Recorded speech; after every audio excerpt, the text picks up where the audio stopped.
नमस्कार दोस्तों, आपका स्वागत है आपके अपने यूट्यूब चैनल स्मार्ट स्टडी में। दोस्तों, आरआरबी ग्रुप डी का एग्ज़ाम जो है 9 दिसंबर की फर्स्ट शिफ्ट का हो चुका है। इस क्लास में हम आपको 9 दिसंबर की फर्स्ट शिफ्ट में पूछे गए 40 प्रश्न लेकर आए हैं।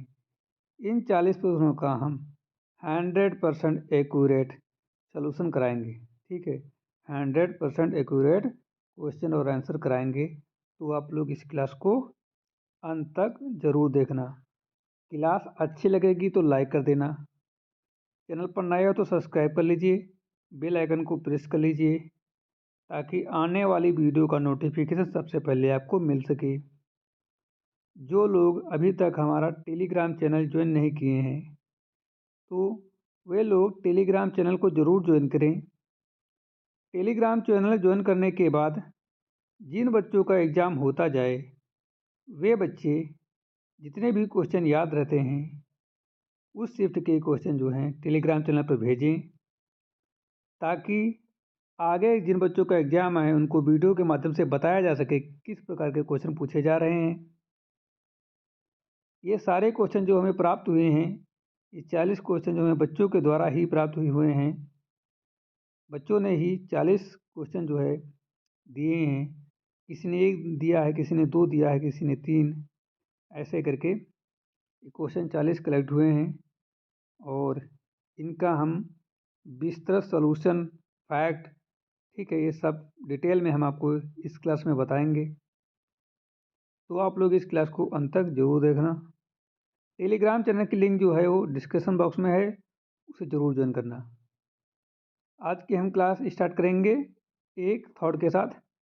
थॉट के बाद हम पहला क्वेश्चन कराएंगे जो एग्ज़ाम में पूछा गया था आज की फर्स्ट शिफ्ट में। तो आज का जो थॉट है, परीक्षा केवल कागज पर अंक जुटाने का माध्यम नहीं है, बल्कि यह हमारी मेहनत, धैर्य और सोचने की क्षमता का परीक्षण है।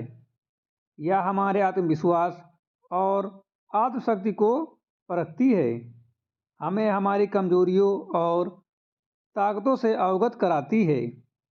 कठिनाइयाँ और चुनौतियाँ जितनी बड़ी होती हैं, सफलता उतनी ही महान होती है। इसलिए डरना या हताश होना उचित नहीं है। प्रत्येक प्रश्न हमारे ज्ञान की गहराई और समझ को चुनौती देता है।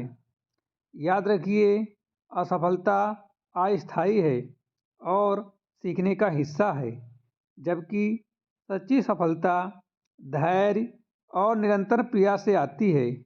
परीक्षा का उद्देश्य केवल अंक नहीं, बल्कि हमारी सोच, समझ और तैयारी की गुणवत्ता को आंकना है। अपने मन को शांत रखिए, आत्मविश्वास बनाए रखिए और अपनी क्षमता पर विश्वास कीजिए। आपकी मेहनत, संयम और सकारात्मक सोच ही आपकी सफलता की कुंजी है। तो दोस्तों, आपको यह थॉट कैसा लगा? भारत की पहली वाणिज्यिक कोयला खदान किस राज्य में शुरू की गई? In which state has the first commercial coal mine been started? Bharat की पहली, आज का पहला जो क्वेश्चन पूछा गया था, ये क्वेश्चन है कि भारत की पहली वाणिज्य कोयला खदान किस राज्य में शुरू की गई? भारत की पहली वाणिज्य कोयला खदान किस राज्य में शुरू की गई? ऑप्शन थे नागालैंड, सिक्किम, अरुणाचल प्रदेश, उड़ीसा। तो इसका सही जवाब है ऑप्शन नंबर सी, अरुणाचल प्रदेश। अरुणाचल प्रदेश में भारत की पहली वाणिज्य कोयला खदान शुरू की गई।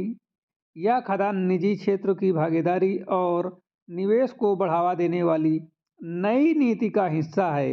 इससे भारत की ऊर्जा क्षमता बढ़ेगी और पूर्वोत्तर क्षेत्र के आर्थिक विकास को भी गति मिलेगी। यह भारत की पहली पूरी तरह वाणिज्य कोयला खदान है जो निजी संचालन के तहत शुरू हुई है और इसके उद्देश्य जो हैं, भारत की ऊर्जा आवश्यकताओं को पूरा करने के लिए कोयला उत्पादन को बढ़ाना, अरुणाचल प्रदेश का भूगर्भीय क्षेत्र खनिज संसाधनों से समृद्ध माना जाता है। कोयला खनन से राज्य में रोजगार और आर्थिक गतिविधि बढ़ेगी। पूर्वोत्तर में पहली बार इतने बड़े स्तर पर कोयला उत्पादन की शुरुआत हुई है। परियोजनाओं से स्थानीय इंफ्रास्ट्रक्चर विकास को भी बढ़ावा मिलेगा। सरकार का लक्ष्य आयातित कोयले पर निर्भरता कम करना है। जो आयात होकर कोयला आता है उस पर निर्भरता को कम करना है। कोयला ऊर्जा भारत की कुल बिजली उत्पादन का बड़ा हिस्सा है।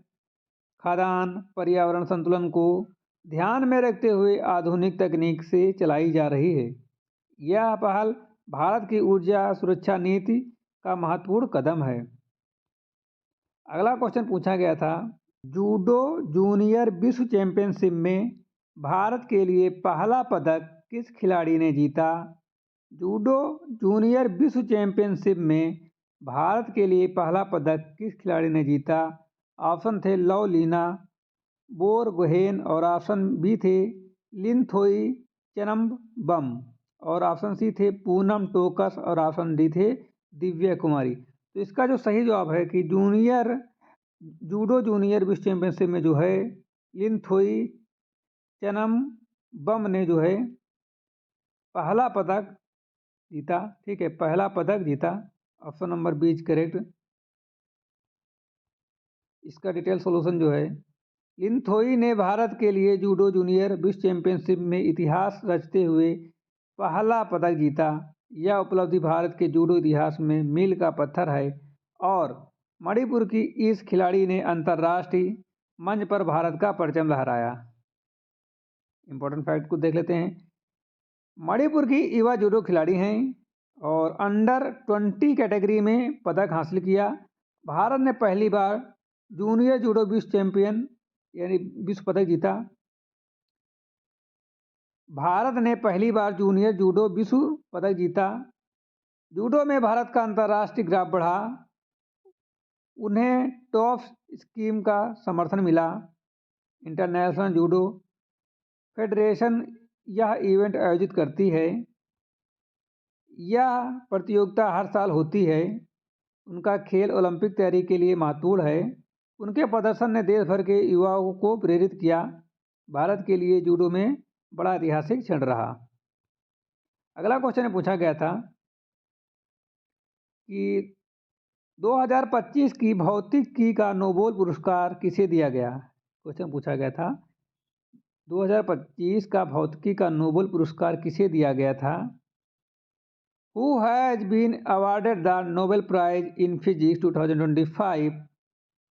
ऑप्शन थे जॉन क्लार्क और ऑप्शन बी थे एलन ट्यूरिंग और ऑप्शन सी थे रिचर्ड फेनमैन और ऑप्शन डी थे स्टीफन हॉकिंग। तो इसका जो सही जवाब है वो ऑप्शन नंबर ए है जॉन क्लार्क। ठीक है, जॉन क्लार्क को दिया गया था। जॉन क्लार्क मिशेल ड्यूरेट और जॉन एम मार्टिनेज को क्वांटम कंप्यूटिंग और क्वांटम इंजीनियरिंग में योगदान के लिए 2025 का नोबेल भौतिकी पुरस्कार दिया गया। ठीक है, नोबेल पुरस्कार यानी भौतिकी में दिया गया। क्वांटम कंप्यूटिंग में बड़े पैमाने पर बदलाव लाने वाला शोध, सुपर कंडक्टिंग क्यूबिट्स के लिए तकनीकी का योगदान, क्वांटम एनहांस्ड माप और नियंत्रण का प्रयोग, विश्व स्तर पर क्वांटम तकनीक को बढ़ावा। ठीक है, विश्व स्तर पर क्वांटम तकनीक को बढ़ावा दिया गया। प्रयोगात्मक और सैद्धांतिक काम दोनों के लिए सम्मानित। क्वांटम सिमुलेशन में नई विधि विकसित की। शोध से नई वैज्ञानिक खोज का मार्ग खुला। अंतर्राष्ट्रीय वैज्ञानिक समुदाय में मान्यता मिली। शिक्षा और प्रेरणा के लिए उदाहरण बने और भविष्य में क्वांटम कंप्यूटर उद्योग पर असर पड़ा।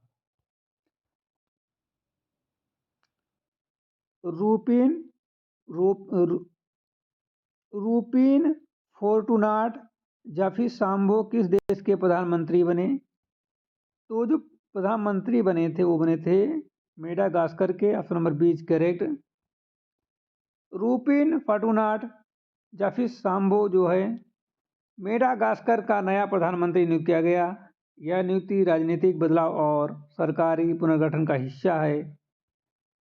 मेडागास्कर अफ्रीका का बड़ा द्वीपीय देश है। राजधानी जो इसकी है, राजधानी क्या है? अनंतनारियो। नई सरकार आर्थिक सुधारों पर केंद्रित है। नियुक्ति हाल ही में हुई है। देश में फ्रेंच और मालागेसी आधिकारिक भाषाएं हैं। कृषि और पर्यटन मुख्य आय का क्षेत्र है यहाँ। राजनीतिक स्थिरता देश के लिए महत्वपूर्ण है। भारत और मेडागास्कर के संबंध मजबूत हैं। यह हिंद महासागर क्षेत्र का महत्वपूर्ण देश है। प्रधानमंत्री का कार्यकाल विकास योजनाओं पर केंद्रित होगा। अगला क्वेश्चन पूछा गया था कि ध्वनि की गति कितनी होती है? ध्वनि की गति कितनी होती है? What is the speed of sound? माध्यम कोई नहीं पूछा है, तो जब कोई माध्यम नहीं पूछा जाता है तो वायु में बताई जाती है। कितनी होती है? 343 metre per second. Option number B is correct. ठीक है। सामान्य वायु में 20 डिग्री सेल्सियस पर 343 मीटर पर सेकंड होती है। ठीक है। और ठोस, द्रव और गैस में अलग अलग होती है ये। संगीत और ध्वनि उपकरणों में प्रयोग होती है। सोनार तकनीक में उपयोग होती है ये। ध्वनि तरंग की गति मापन, शिक्षा प्रयोगशाला में अध्ययन, मौसम विज्ञान में उपयोग, हेलीकॉप्टर और विमान की गति मापने में मदद करती है ये। और मानव कान की सुनने की सीमा पर असर, ये सब इसके फैक्ट हैं। और अंतरिक्ष में ध्वनि यात्रा नहीं कर सकता। ठीक है, अंतरिक्ष में ध्वनि यात्रा नहीं कर सकता। अगला क्वेश्चन पूछा गया था कि भारत में इंग्लिश प्रीमियर लीग का ब्रांड एम्बेसडर कौन बना? भारत में इंग्लिश प्रीमियर लीग का ब्रांड एम्बेसडर कौन बना? Who has been appointed as the brand ambassador of the English Premier League in India? Option है विराट कोहली, रोहित शर्मा, संजू सैमसन या सूर्य कुमार। तो इसका सही जवाब जो है वो संजू सैमसन है। इंग्लिश प्रीमियर लीग ने भारत में फुटबॉल की लोकप्रियता बढ़ाने के उद्देश्य से संजू सैमसन को ब्रांड एम्बेसडर नियुक्त किया गया। EPL दुनिया की सबसे लोकप्रिय फुटबॉल लीग है। भारत का इसका विशाल दर्शक बाजार है, मतलब कि भारत इसका विशाल दर्शक बाजार है। संजू सैमसन भारतीय क्रिकेट टीम के खिलाड़ी हैं। वे राजस्थान रॉयल्स के कप्तान हैं। फुटबॉल और क्रिकेट फैन बेस में समानता बढ़ी है। और EPL की स्थापना 1992 में हुई थी। मैनचेस्टर यूनाइटेड, चेल्सी और आर्सेनल प्रमुख टीमें हैं। भारत UK स्पोर्ट्स सहयोग बढ़ा रहा है। यह पहली बार जब एक क्रिकेटर को चुना गया। इसका उद्देश्य युवा भारतीय दर्शकों को जोड़ना है। अगला क्वेश्चन पूछा गया था कि दक्षिण पूर्व एशिया का पहला कोरल क्रायो बैंक किस देश में ने लॉन्च किया? तो which country launch south east Asian first coral cryo bank? Option है इंडोनेशिया, मलेशिया, फिलीपींस या वियतनाम। तो इसका सही जवाब है फिलीपींस। फिलीपींस ने समुद्री संरक्षण को मजबूत करने के लिए दक्षिण पूर्व एशिया का पहला कोरल क्रायो बैंक स्थापित किया, जिसमें कोरल को सुरक्षित रूप से संग्रहित किया जाता है। क्रायो बैंक कोरल को संरक्षित रखने की वैज्ञानिक तकनीकी है। फिलीपींस समुद्री जैव विविधता का केंद्र माना जाता है। कोरल समुद्री जीवन का आधार है। जलवायु परिवर्तन से कोरल को खतरा बढ़ता जा रहा है। यह तकनीकी भविष्य में कोरल बहाली में मदद करेगी। एशियन क्षेत्र में पहली बार ऐसा कदम उठाया गया। समुद्री संरक्षण में नई दिशा मिली। कोरल ब्लीचिंग रोकने में सहायता मिलेगी। वैश्विक वैज्ञानिक सहयोग को बढ़ावा मिलता है। इससे समुद्री पारिस्थितिकी संतुलन में सुधार होगा। इस फैक्ट थे। अगला क्वेश्चन पूछा गया था कि भौतिकी का नोबेल पुरस्कार 2025 किसे मिला? भौतिकी का नोबेल पुरस्कार 2025 किसे मिला? ऑप्शन थे Peter Higgs, John Clarke, Michel Devoret, John M Martinis. और ऑप्शन सी थे डेविड विंसलो और ऑप्शन डी था रॉबर्ट कैल्फमैन। तो इसका जो सही जवाब है ऑप्शन नंबर बी सही जवाब है। जॉन क्लार्क, मिशेल डेवरेंट और जॉन एम मार्टिन्स को मिला था। ऑप्शन नंबर बी करेक्ट है। 2025 का भौतिक नोबेल पुरस्कार जो है तीनों वैज्ञानिकों को क्वांटम कंप्यूटिंग और सुपर कंडक्टिंग तकनीक के योगदान में दिया गया। नोबेल पुरस्कार विश्व का सर्वोच्च वैज्ञानिक सम्मान है। यह 1901 में शुरू किया गया था। कब शुरू किया गया था? 1901 में। पुरस्कार क्वांटम कंप्यूटिंग पर केंद्रित था। जॉन क्लार्क सुपर कंडक्टर विशेषज्ञ हैं।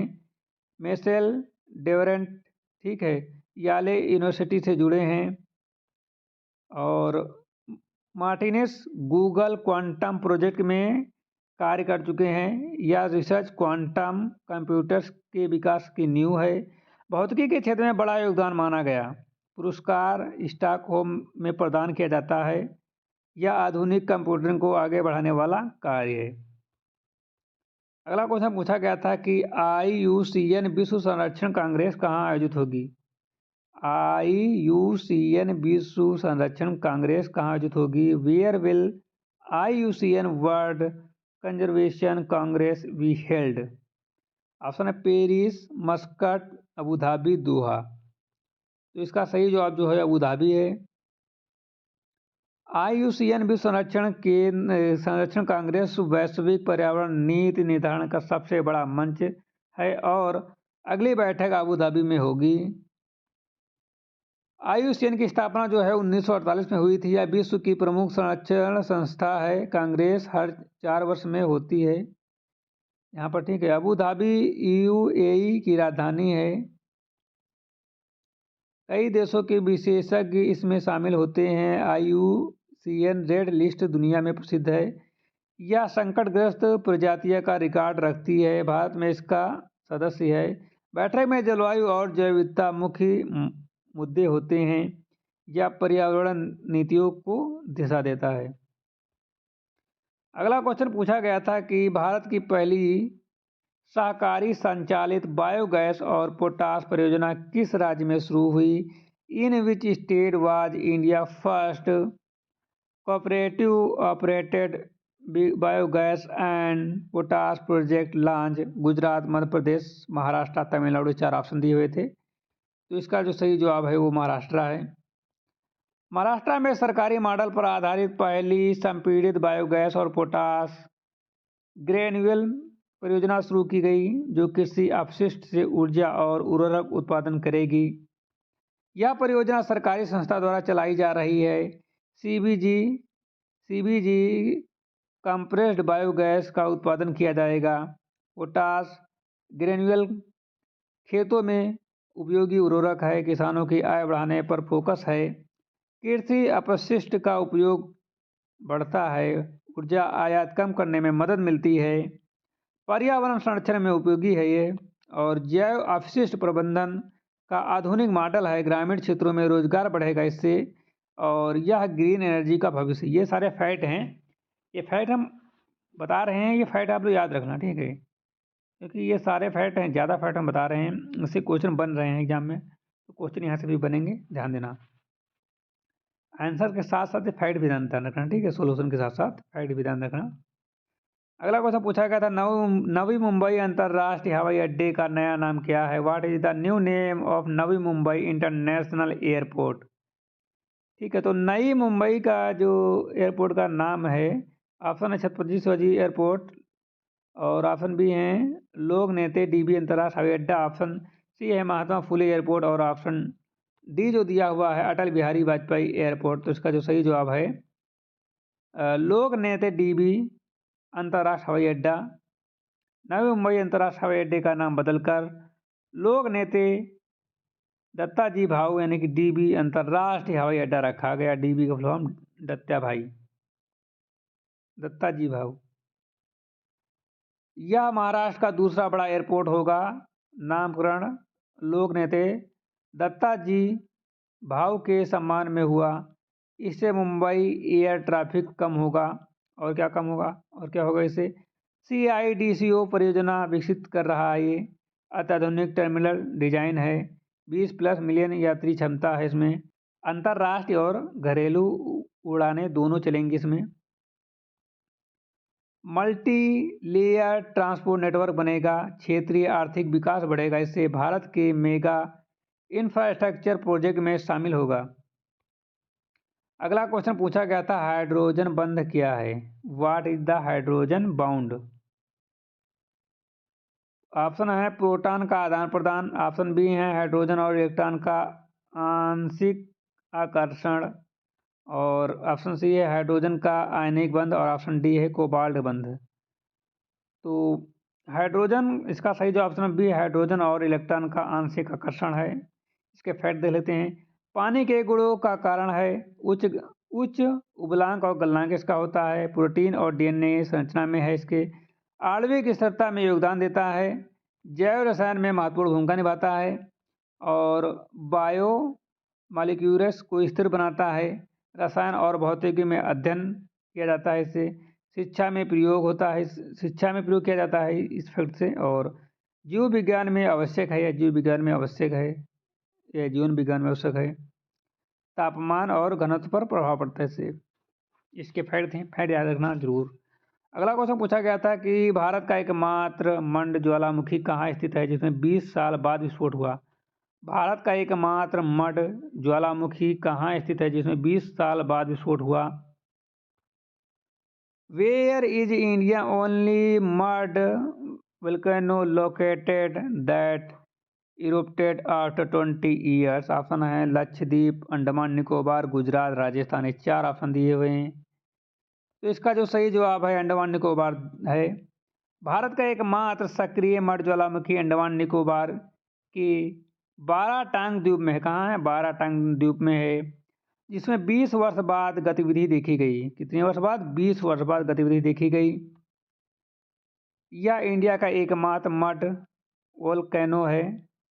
ठीक है, बाराटांग द्वीप में स्थित है। कहाँ स्थित है? बाराद्वीपटांग में। इसमें कीचड़ और गैस निकलती, क्या निकलता है? कीचड़ और गैस निकलती है। यह पर्यटन स्थल के रूप में प्रसिद्ध है। ज्वालामुखी में लावा नहीं बल्कि मिट्टी निकलती है। भूगर्भीय गतिविधियाँ इसका कारण हैं। अंडमान सेस्मिक जोन में आता है। द्वीप समूह में 500 प्लस द्वीप हैं। वैज्ञानिक अध्ययन के लिए महत्वपूर्ण क्षेत्र है, और ऐसा विस्फोट बहुत दुर्लभ होता है। अगला क्वेश्चन पूछा गया था कि भारत की पहली वाणिज्यिक कोयला खदान किस राज्य में शुरू हुई? भारत की पहली वाणिज्यिक कोयला खदान किस राज्य में शुरू हुई? In which state has India first chemical coal mine has been started? Option Nagaland, Sikkim, Arunachal Pradesh, Orissa. तो इसका जो सही जवाब है Arunachal Pradesh, option number C के अरुणाचल प्रदेश। भारत की पहली निजी वाणिज्यिक कोयला खदान जो है अरुणाचल प्रदेश में शुरू की गई, जो ऊर्जा उत्पादन और क्षेत्रीय विकास में बड़ा योगदान देगी। भारत की पहली कोल माइन है। उद्देश्य कोयला उत्पादन को बढ़ाना है। पूर्वोत्तर राज्य में पहली बार ऐसा शुरू किया गया है। क्वेश्चन हमने अभी बताया था, ठीक है, रिपीटेड हो गया है। अगला क्वेश्चन पूछा गया था कि विल्डथॉन 2025 का ब्रांड एम्बेसडर किसे नियुक्त किया गया? Who has been appointed the brand ambassador of Bulthon 2025? तो विल्डथॉन का जो एम्बेसडर नियुक्त किया गया था वो शुभांशु शुक्ला को किया गया था। किसे? शुभांशु शुक्ला को नियुक्त किया गया था। विल्डथॉन 2025 युवा नवाचार और स्टार्टअप को बढ़ावा देने वाला एक महत्वपूर्ण मंच है। इसके प्रमोशन और जागरूकता के लिए शुभांशु शुक्ला को ब्रांड एम्बेसडर नियुक्त किया गया। शुभांशु शुक्ला को, ताकि युवा सहभागिता बढ़े। अगला क्वेश्चन है कि मतलब फैक्ट है, युवा नवाचार को प्रोत्साहित करती है। इसका उद्देश्य टेक आधारित समाधान विकसित करना है। शुभांशु शुक्ला युवाओं में लोकप्रिय फेस है। उन्हें प्रेरणादायक व्यक्तित्व माना जाता है। यह आयोजन देशव्यापी स्तर पर चलाया जाता है और इसमें हजारों छात्र युवा भाग लेते हैं। यह तकनीकी प्रतियोगिताओं पर केंद्रित है। आयोजन में स्टार्टअप मेंटर शामिल होते हैं। सरकार और निजी संस्थाओं का सहयोग रहता है। डिजिटल स्किल वृद्धि इसका मुख्य लक्ष्य है। अगला क्वेश्चन पूछा गया था कि खालिद अल एनानी किस देश से हैं जो यूनेस्को के पहले अरब महानिदेशक बनेंगे? तो खलादी अल एनानी किस देश से हैं? तो जो हैं मिस्र से हैं। किससे हैं? मिस्र से हैं। खालिद अल एनानी मिस्र के प्रख्यात पुरातत्वविद और सांस्कृतिक मामलों के विशेषज्ञ हैं। किसके? पुरातत्वविद और सांस्कृतिक मामलों के विशेषज्ञ हैं, जिन्हें यूनेस्को का पहला अरब महानिदेशक चुना गया। क्या चुना गया? अरब महानिदेशक चुना गया। खालिद अल एलानी पुरातत्व के जानकार हैं। उन्होंने मिस्र के पर्यटन मंत्रालय का नेतृत्व किया। यूनेस्को सांस्कृतिक संरक्षण की अग्रिम संस्था है। अरब दुनिया से पहली बार महानिदेशक चुने गए। मिस्र विश्व धरोहर स्थलों का केंद्र है। चुनाव बहुपक्षीय मतदान से होता है। यूनेस्को की स्थापना 1945 में हुई। मुख्यालय जो है पेरिस में है। संगठन शिक्षा, विज्ञान और संस्कृति पर कार्य करता है। वैश्विक सहयोग इसका मुख्य उद्देश्य है। अगला क्वेश्चन पूछा गया था कि कोशिका झिल्ली का मुख्य कार्य क्या है? What is the main function of cell membrane? Option है आनुवंशिक सूचना संग्रहण, पोषक और परिवहन, ऊर्जा उत्पादन और प्रोटीन निर्माण। तो इसका सही जवाब है पोषण और परिवहन, ट्रांसपोर्ट एंड न्यूट्रिशन। कोशिका का बाहरी आवरण है और पोषक तत्व और अपशिष्ट का आदान प्रदान आंतरिक वातावरण को नियंत्रित करता है। ऊर्जा संरक्षण में भाग लेता है। प्रोटीन और एंजाइम गतिविधियों में योगदान देता है। जीव विज्ञान में अध्ययन आवश्यक होता है। स्वास्थ्य और रोग विज्ञान में उपयोगी है ये, और माइक्रोस्कोप में अध्ययन में स्पष्ट है। उसका जीव विज्ञान का मूल है। जीव और पौधों में समान है। यूनिस्फा में किस देश के शांति सैनिकों को सम्मानित किया गया? तो बांग्लादेश, नेपाल, भारत और रवांडा। तो इसका सही जवाब भारत है। यूनिस्फा में शांति और स्थिरता बनाए रखने में उत्कृष्ट योगदान के लिए भारतीय शांति सैनिकों को सम्मानित किया गया। भारत दुनिया के सबसे बड़े पीस कीपिंग कंट्रीब्यूटर्स में है और भारतीय सेना का वैश्विक स्तर पर सम्मान बढ़ा। ठीक है। अवाई क्षेत्र सूडान दक्षिण सूडान के बीच विवादित है और यूनिस्फा 2011 में स्थापित हुआ। भारत के सैनिकों का अनुशासन विश्व भर में प्रशंसित है और मिशन में मानवीय सहायता भी शामिल है। और भारतीय जवानों को गैलेंट्री एंड सर्विस मेडल मिले। पीस कीपिंग में भारत की 70+ साल की भूमिका संयुक्त राष्ट्र को भरोसेमंद साझेदार मानता है। मिशन में चिकित्सा और राहत सहायता भी दी गई। अगला क्वेश्चन पूछा गया था कि मेरा ओऊ चोंगबा उत्सव किस राज्य में मनाया जाता है? मेरा ओऊ चोंगबा उत्सव किस राज्य में मनाया जाता है? इन विच स्टेट इज द मेरा ओऊ चोंगबा फेस्टिवल सेलिब्रेटेड? नागालैंड, मणिपुर, मेघालय, मिजोरम। तो इसका जो सही जवाब मणिपुर है। मेरा चाऊ चोंगबा मणिपुर का महत्वपूर्ण सांस्कृतिक उत्सव है, जिसमें पहाड़ी और घाटी समुदाय एक साथ अपनी पारंपरिक पहचान का उत्साह मनाते हैं। यह मणिपुर का पारंपरिक त्यौहार है। समुदाय एकता इसका मुख्य संदेश है। इसमें नृत्य, संगीत का प्रदर्शन होता है। हफ्तों तक चलने वाली पारंपरिक गतिविधियाँ हैं और इंडिजीनियस लोगों की भागीदारी होती है। इंडिजीनियस लोगों की भागीदारी होती है। सांस्कृतिक विरासत का संरक्षण है। सामाजिक असमंजस को बढ़ावा, पारंपरिक पोशाकों का प्रदर्शन, ऐतिहासिक महत्व के उत्सव में शुमार है। ये पूरा राज्य इसमें शामिल होता है। अगला क्वेश्चन पूछा गया था रसायन का नोबेल पुरस्कार 2025 किसे दिया गया? तो who has awarded Nobel prize in chemistry 2025? तो जॉर्ज स्मिथ और Susumu Kitagawa, Richard Robson, Omar Yaghi, James Ellis और या फिर फ्रांसिस आर्नोल्ड। तो इसका जो सही जवाब है, रसायन का नोबेल पुरस्कार जो दिया गया था मेटल ऑर्गेनिक फ्रेमवर्क में अग्रिम कार्य के लिए 3 वैज्ञानिकों को दिया गया था। किनको ये दिया गया option number B Susumu Kitagawa, Richard Robson, Omar राघी को। ठीक है, फैक्ट देख लेते हैं। MOF तकनीकी रसायन विज्ञान में क्रांतिकारी है। यह गैस स्टोरेज और फिल्ट्रेशन में उपयोगी है। ठीक है, सुसुमु कीतागावा और MOF पॉइनिट्स में शामिल हैं। और रिचर्ड रॉबर्ट्स ने फंडामेंटल स्ट्रक्चर विकसित किए। उमर योगी वैश्विक MOF नेता माने जाते हैं। नोबेल केमिस्ट्री 1901 से दिया जा रहा है। यह विश्व का सर्वोच्च वैज्ञानिक सम्मान है। MOF ऊर्जा पर्यावरण क्षेत्र में उपयोगी है। रिसर्च का उपयोग पर बड़ा प्रभाव। वैज्ञानिक दुनिया में यह उपलब्धि ऐतिहासिक है। अगला क्वेश्चन है कि भारत का पहला पूर्णतः डिजिटल एयरपोर्ट किस राज्य में शुरू हुआ? तो भारत का पहला पूर्णतः डिजिटल एयरपोर्ट जो है वो महाराष्ट्र में शुरू हुआ। महाराष्ट्र में भारत का पहला पूर्ण डिजिटल हवाई अड्डा बनाया गया, जिसमें स्मार्ट गेट, फेस पहचान, AI आधारित सिस्टम और पेपरलेस बोर्डिंग शामिल है। यह भारत का पहला 100% डिजिटल एयरपोर्ट है। AI आधारित सुरक्षा प्रणाली है। पेपरलेस बोर्डिंग प्रक्रिया है। तेज यात्री प्रबंधन है। आधुनिक लॉट सिस्टम उपयोग है।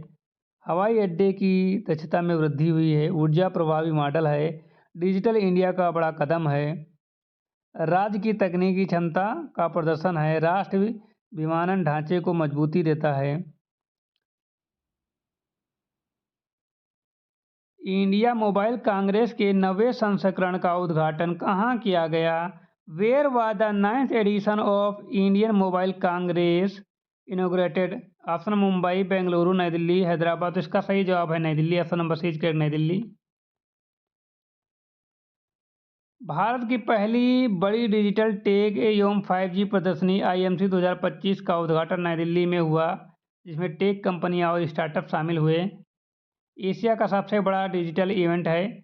5G, 6G और AI आधारित प्रदर्शनी है और भारत की पहली तकनीकी प्रगति का मंच है। स्टार्टअप नवाचार का प्रदर्शन होता है। भारत सरकार और COAI का आयोजक है इसके, और विदेशी कंपनियों की भागीदारी होती है। डिजिटल इंफ्रास्ट्रक्चर पर फोकस दिया जाता है।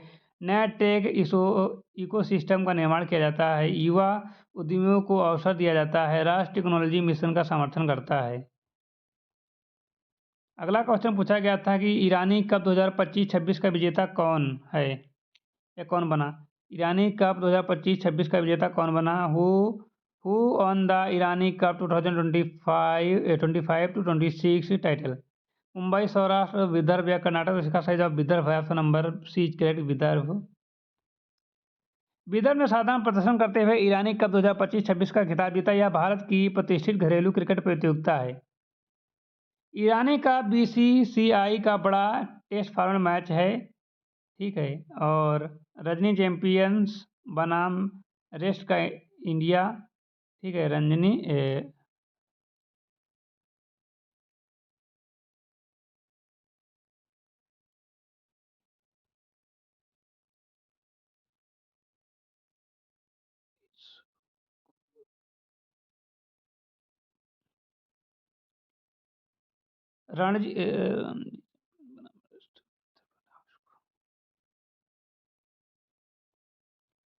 विदर्भ घरेलू क्रिकेट में मजबूत टीम है।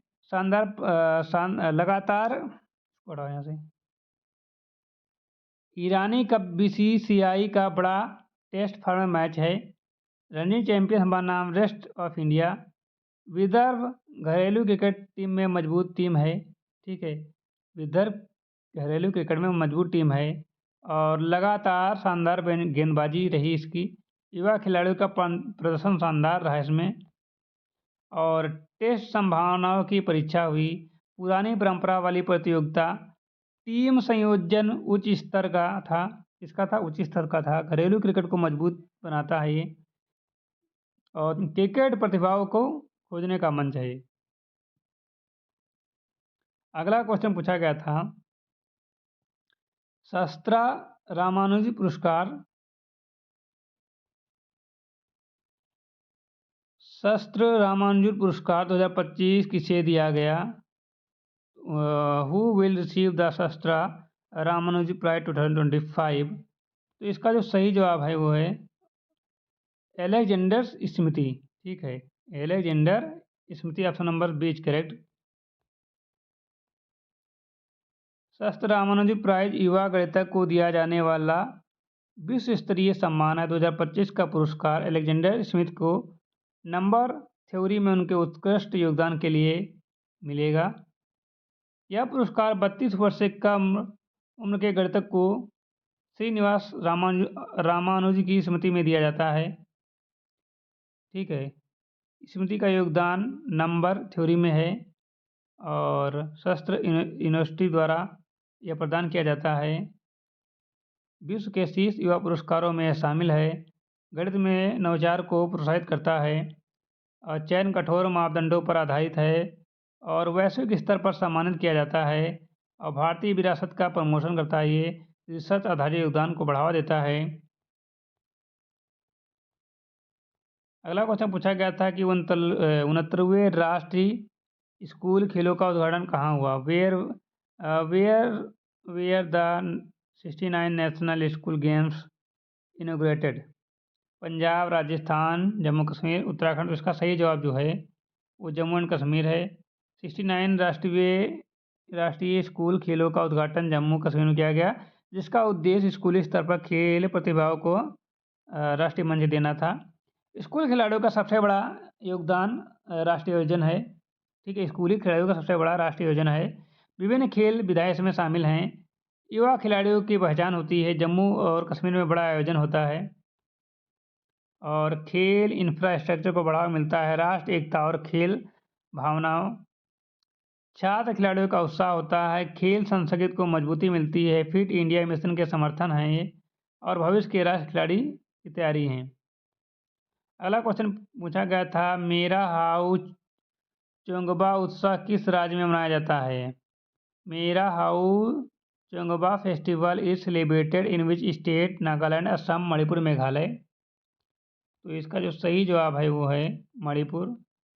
मणिपुर में मेरा हाउ चोंगबा एक पारंपरिक उत्सव है जिसमें पहाड़ी और मैदानी समुदाय एक साथ आकर अपनी संस्कृति और एकता का प्रदर्शन करते हैं। यह मणिपुर का ऐतिहासिक सांस्कृतिक पर्व है। ठीक है, पर्व जो है सामाजिक और एकता का प्रतीक है। पहाड़ी और मैदानी जनजातीय संयुक्त रूप से मनाती हैं इसे। इसमें पारंपरिक नृत्य शामिल हैं। उत्साह अक्टूबर महीने में मनाया जाता है। यह सांस्कृतिक समन्वय का प्रतीक माना जाता है। मणिपुर की विविध सांस्कृतिक विरासत दर्शाता है। युवा और बुजुर्ग दोनों भाग लेते हैं इसमें। पर्यटन को भी बढ़ावा मिलता है और पर्व जो है सामाजिक सद्भाव को मजबूत करता है। अगला क्वेश्चन पूछा गया था कि रसायन का नोबेल पुरस्कार किसे मिला? तो अभी हमने बताया था कि ये सुमसुम गितवा रिसर्च उमर यावी को मिला था। ठीक है,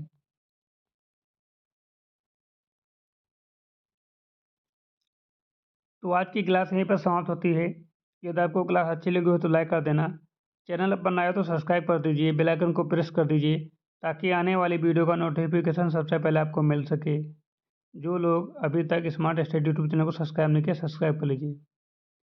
और जो लोग टेलीग्राम चैनल को अभी तक ज्वाइन नहीं किए, ज्वाइन कर लीजिए और वहाँ पर क्वेश्चन जरूर भेजें ताकि आगे बच्चों की मदद की जा सके। तो मिलते हैं नई क्लास के साथ, तब तक के लिए जय हिंद।